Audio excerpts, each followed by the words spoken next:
Tervehdys liikuntaleireiltä. Täältä on alkanut jo yli 10 000 lapsen kesä. Mennään katsomaan, mistä on oikein kyse.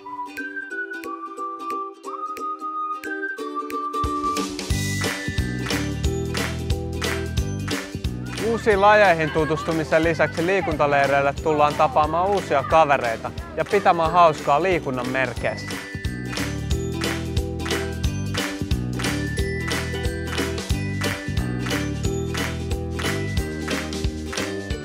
Ei haittaa jos sataa, sillä kaikilla leiripaikoilla on mahdollisuus myös sisäliikuntaan.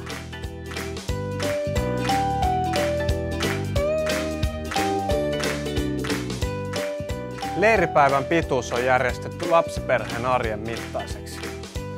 Lisäksi leireillä tarjoillaan joka päivä maittava ja lämmin lounas.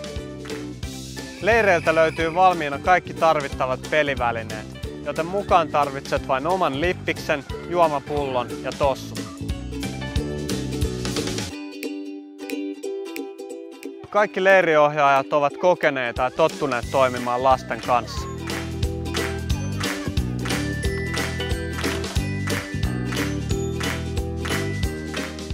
Meillä kukaan ei jää kentän laidalle, vaan jokaisen turvallisuus ja viihtyminen on ykkösasia.